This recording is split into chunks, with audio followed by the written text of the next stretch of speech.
नमस्कार। Credible history के इस नए शो में, इस नए एपिसोड में आपका स्वागत है।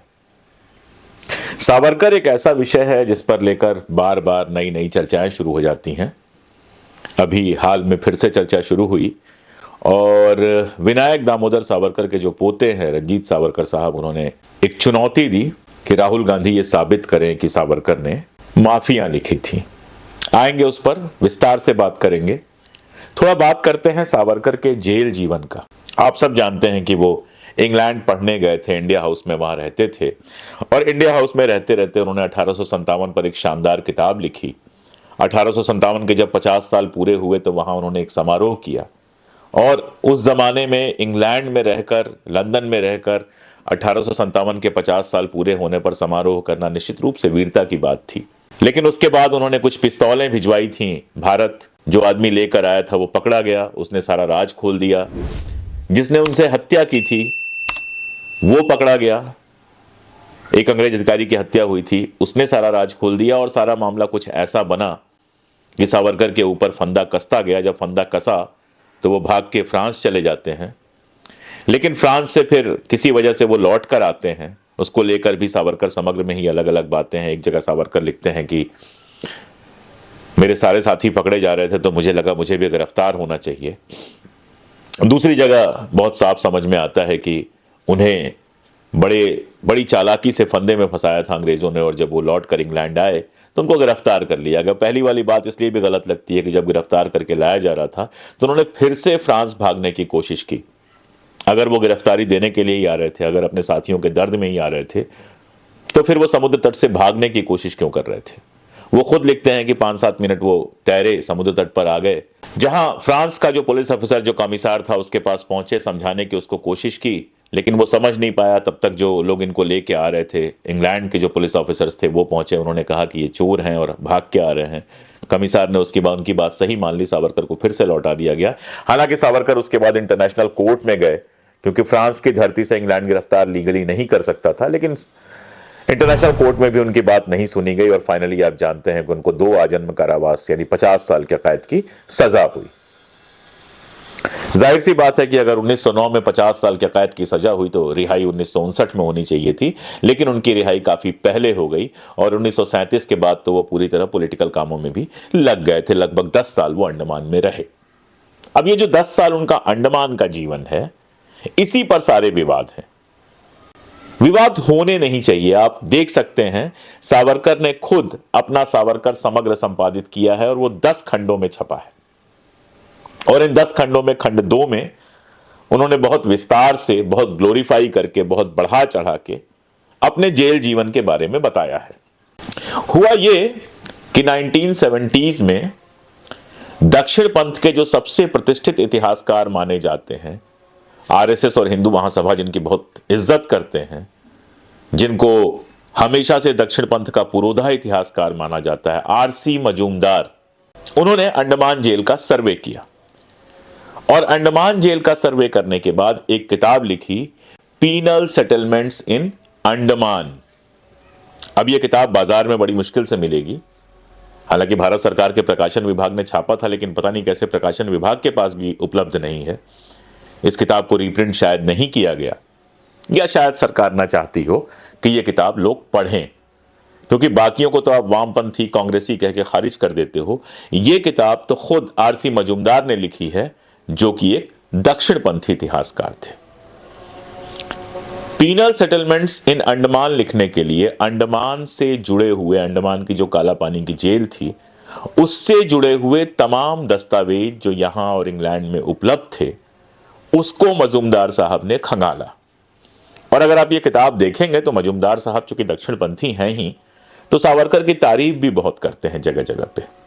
लेकिन चूंकि वो इतिहासकार थे, आजकल के दक्षिणपंथी व्हाट्सएप इतिहासकारों जैसे नहीं थे, वास्तविक इतिहासकार थे।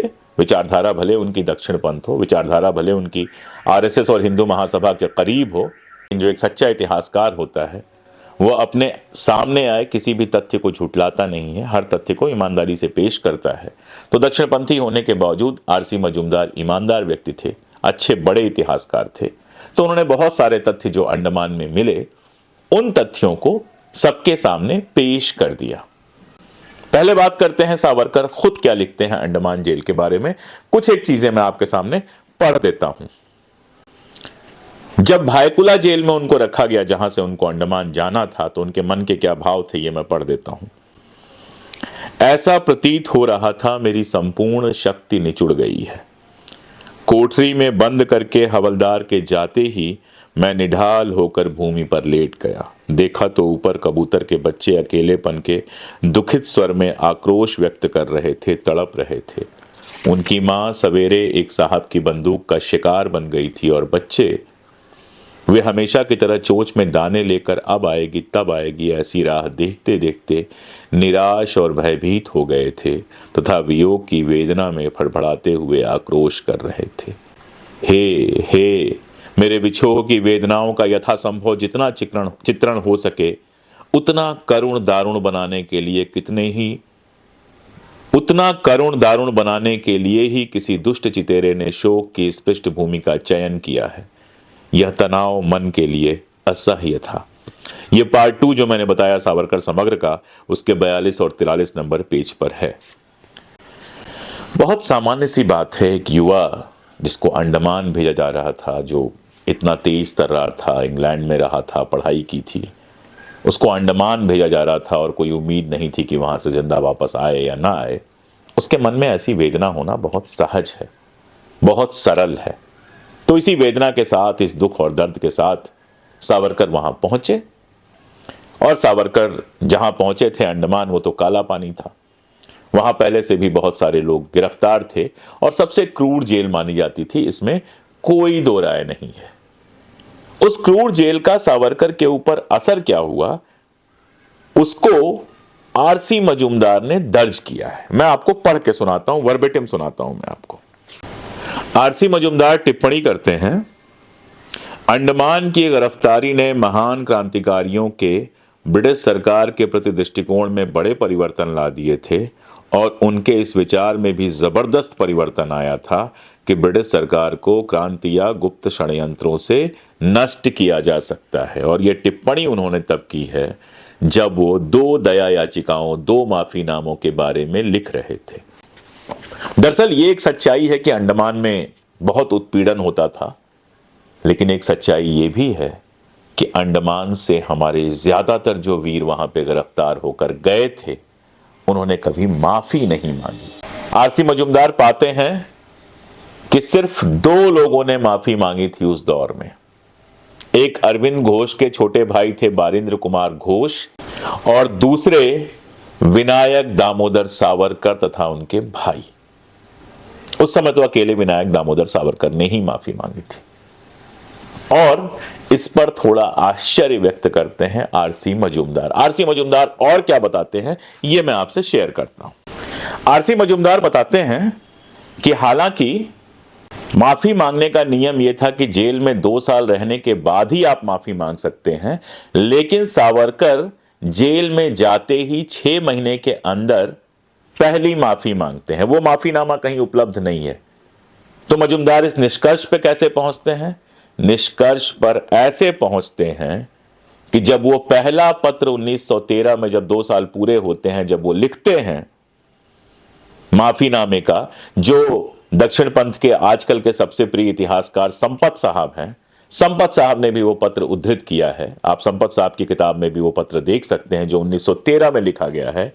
सावरकर लिखते हैं, अंत में मैं महामहिम को स्मरण कराना चाहता हूं कि वह कृपा पूर्वक 1911 में भेजी गई मेरी क्षमा याचिका यानी पिटिशन फॉर क्लेमेंसी को देखें और इसे भारत सरकार को भेजे जाने के लिए संस्तुत करें।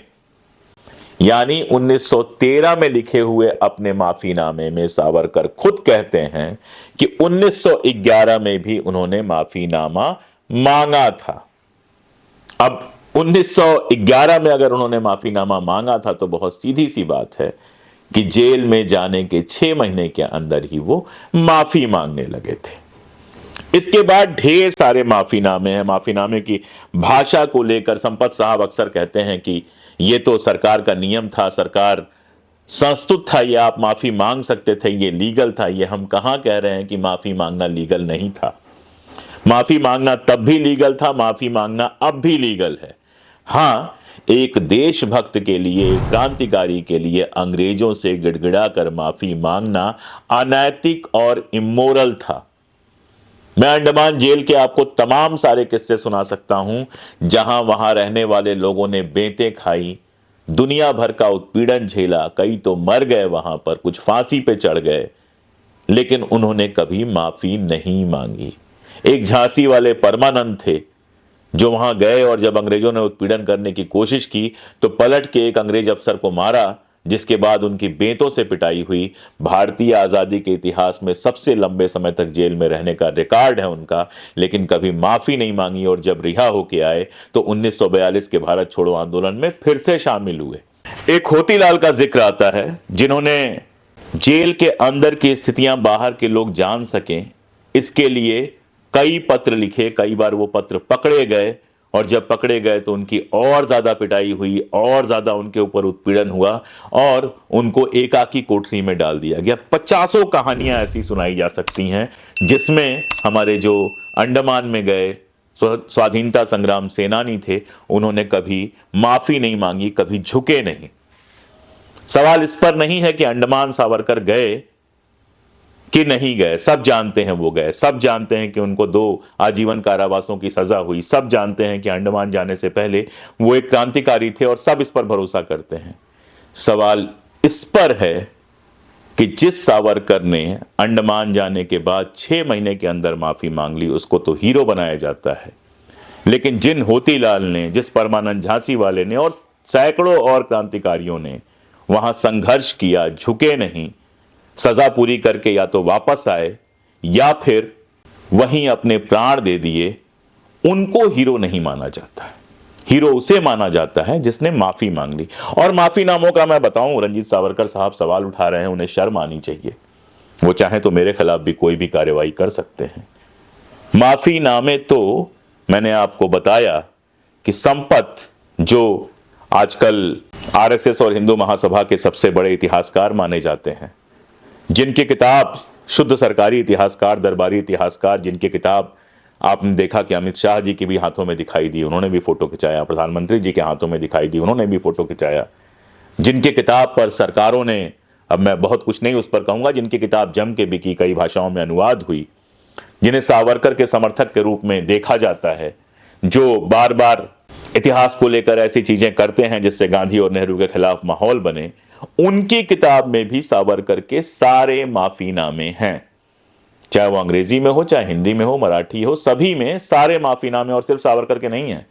सावरकर के बड़े भाई ने जो माफीनामा लिखा था वो भी है, सावरकर की पत्नी ने जो याचिका लगाई थी वो भी है। और अगर मेरी किताब आप देखेंगे तो मैंने बहुत विस्तार से दिया है कि कैसे सावरकर के भाई गांधी के पास गए थे अपने भाई को छुड़ाने के लिए, और गांधी जी ने उनके ऊपर दया करके अपने अखबार में एक अपील भी की थी कि जब प्रथम विश्व युद्ध की विजय के बाद सारे लोगों को छोड़ा जा रहा था, क्षमादान दिया जा रहा था, तो सावरकर को भी क्षमादान दे दिया जाए। उन्हें क्या पता था कि सावरकर पहले से ही क्षमादान के लिए लगातार पत्र लिख रहे हैं। दूसरा मामला यह आता है कि जेल के अंदर सावरकर क्या कर रहे थे। बहुत सारी बातें होती हैं। जेल के अंदर उत्पीड़न होता था तो ऐसा तो हो नहीं सकता था कि सावरकर का उत्पीड़न नहीं होता। जैसे सबका उत्पीड़न होता था, उनका भी उत्पीड़न होता था। लेकिन उनके खुद की लिखी बहुत सारी चीजें जब आप देखते हैं तो आपके समझ में आता है कि दूसरों की तुलना में उनका उत्पीड़न काफी कम था। इस खंड में उन्होंने खुद कई बार लिखा है कि जेल का जो अधिकारी था बारी, वो पढ़े लिखों के साथ बेहतर व्यवहार करता था। इसका एक उदाहरण तो उनकी एक दया याचिका में ही मिलता है। वो लिखते हैं, 20 मार्च 1920 को यह याचिका लिखी गई है, उसमें वो लिखते हैं, जेल में हमारा व्यवहार किसी भी तरह से उनसे अधिक आपत्तिजनक नहीं है जिन्हें रिहा किया गया है। उनके ऊपर तो पोर्ट ब्लेयर में रहते हुए भी एक गंभीर षड्यंत्र का आरोप लगा था और उन्हें फिर से जेल में बंद कर दिया गया था। इसके उलट हम दोनों ने, यानी मैंने और मेरे बड़े भाई ने, आज तक सख्त अनुशासन का पालन किया है और पिछले लगभग 6 सालों में साधारण अनुशासनात्मक मामलों में भी हम पर कोई मामला नहीं है। इसका मतलब समझिए, असल में जेल में रहते हुए जो वहां के लोग थे इस उत्पीड़न के खिलाफ अक्सर विद्रोह करते थे। कभी भूख हड़ताल पे चले जाते थे, कभी और तरीके का। सावरकर और उनके बड़े भाई कभी भी इस तरह के किसी अनशन या विद्रोह में शामिल नहीं हुए। वो वहां के अंग्रेजों के प्रिय बने रहे।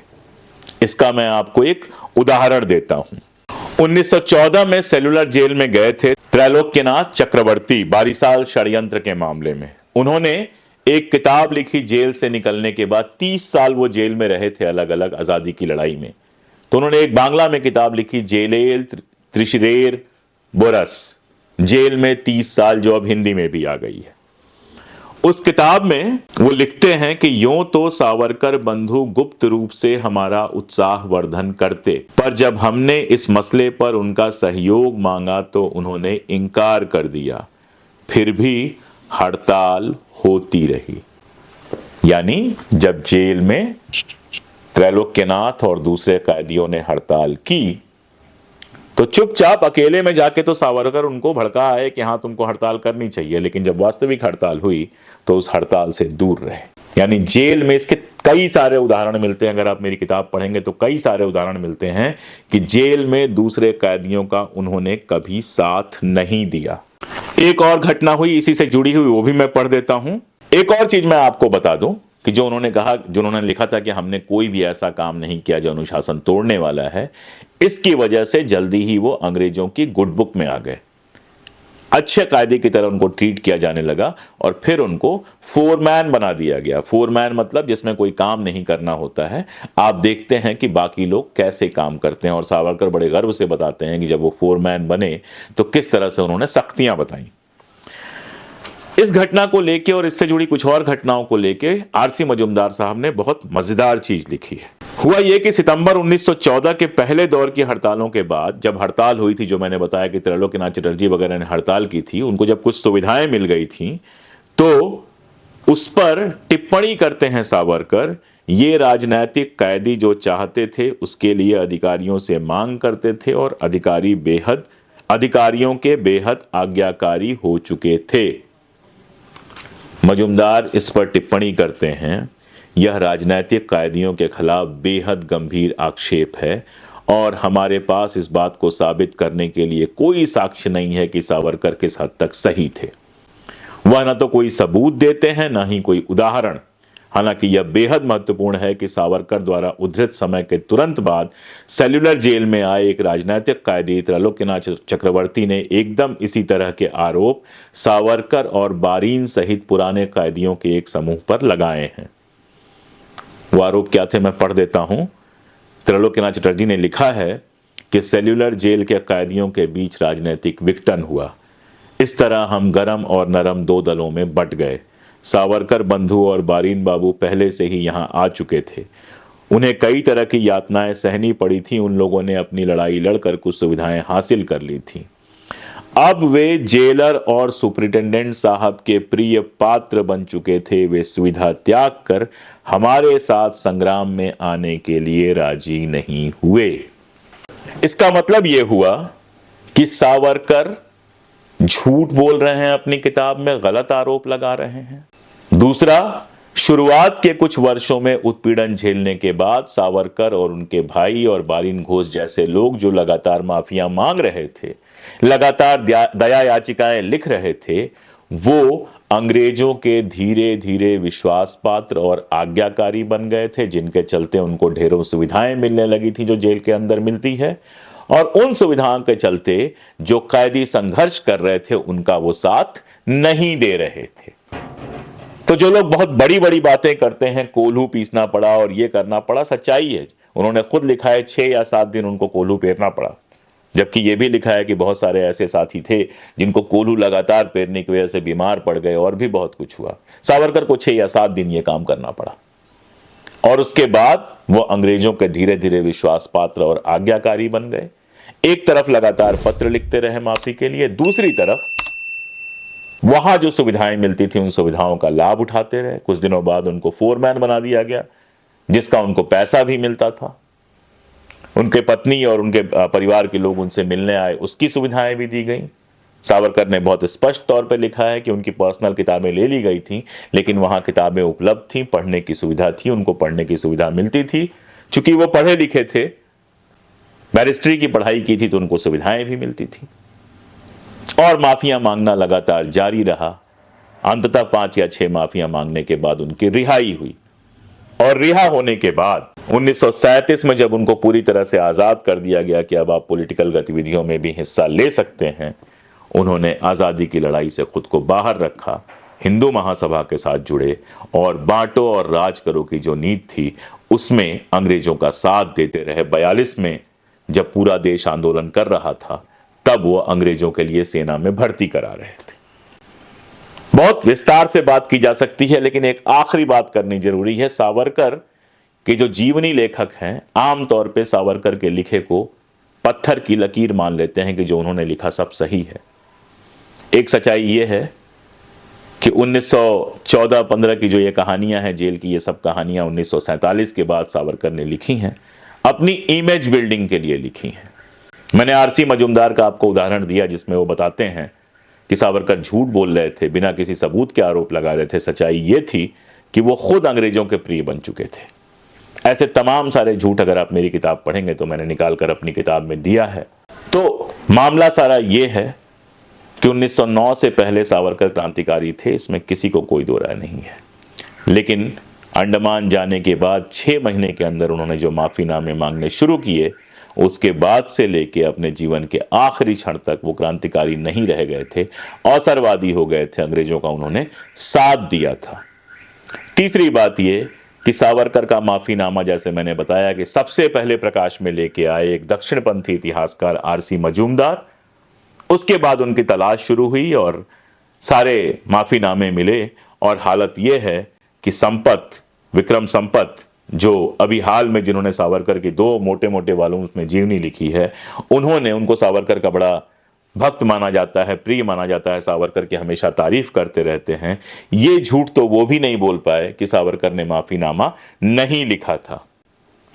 आखिरी बात, सावरकर ने खुद को वीर कहा था, ये सब जानते हैं, उस पर कभी अलग से बात हो जाएगी। वो किताब जो चित्रगुप्त ने लिखी थी, उनके खुद के प्रकाशक ने बताया है कि चित्रगुप्त कोई और नहीं, खुद सावरकर थे। अभी उसको छोड़ देते हैं। सावरकर को वीर कहने से मेरी आपत्ति यह है कि अगर आप सावरकर को वीर कहेंगे तो उन सारे क्रांतिकारियों को क्या कहेंगे जो अंडमान की जेल में गए, सारे कष्ट सहे, कई बार अपने प्राण दे दिए, कई बार 25-25 साल की सजा काटकर बाहर निकले, लेकिन न कभी माफी मांगी, न कभी झुके। मैंने आपको त्रैलोक्यनाथ चटर्जी का उदाहरण दिया, जो अंडमान की जेल में रहे, वहां से रिहा होकर आए और फिर उसके बाद 1942 के आंदोलन में शामिल हुए, पूरी जिंदगी अंग्रेजों के खिलाफ लड़ाई लड़ते रहे। ऐसे तमाम सारे एग्जाम्पल जो हैं अंडमान के जेल में जो लोग गए थे उनके मिल जाते हैं। आप सोचिएगा कि जिसने 5-5 माफिया मांगी, जिसने अपने साथ के कैदियों के साथ धोखा किया, जो वहां जाकर अंग्रेजों का आज्ञाकारी बन गया, उसको अगर आप वीर कहते हैं तो क्या ये सारे लोग जो जेल में रहते हुए भी विद्रोह करते रहे, जेल से बाहर निकलने के बाद भी देशभक्ति का चिराग जलाए रखा, मशाल जलाए रखा, क्या इन सारे लोगों को आप मुंह दिखा पाएंगे? क्या इन सारे लोगों का आप अपमान नहीं कर रहे? इसलिए सावरकर पे जब भी बात हो तो समग्र में बात हो, और समग्र का मामला यह है कि जिंदगी की शुरुआत तो उन्होंने क्रांतिकारी की तरह की थी, लेकिन दुर्भाग्य से जेल के उत्पीड़न से डर के अंग्रेजों की शरण में चले गए और जीवन का जो अंत किया वो किसी देशभक्त की तरह नहीं, किसी वीर की तरह नहीं, डर के मारे 5-5, 7-7 माफिया मांगने वाले एक माफी वीर की तरह की। ये तथ्य है, इतिहास का तथ्य है। किसी को बुरा लगे, किसी को भला लगे, इसको झुठलाया नहीं जा सकता है। आज के लिए बस इतना ही। अगर आपको लगता है कि इस चैनल को लगातार चलना चाहिए, अगर आपको लगता है कि मैं जो बातें कह रहा हूं वो जरूरी हैं, अगर आपको लगता है कि व्हाट्सएप इतिहास के दौर में तथ्यों और स्रोतों से इतिहास बताने की हमारी कोशिश किसी काम की है, उसकी जरूरत है, तो हमारे चैनल से जुड़िए, सपोर्ट कीजिए। आप ज्वाइन कर सकते हैं, 89 रुपीज पर मंथ में ज्वाइन कर सकते हैं, सब्सक्राइब कर सकते हैं, अपने दोस्तों को सुनने के लिए भेज सकते हैं, और जैसे चाहें वैसे हमारी सहायता कर सकते हैं। बहुत शुक्रिया।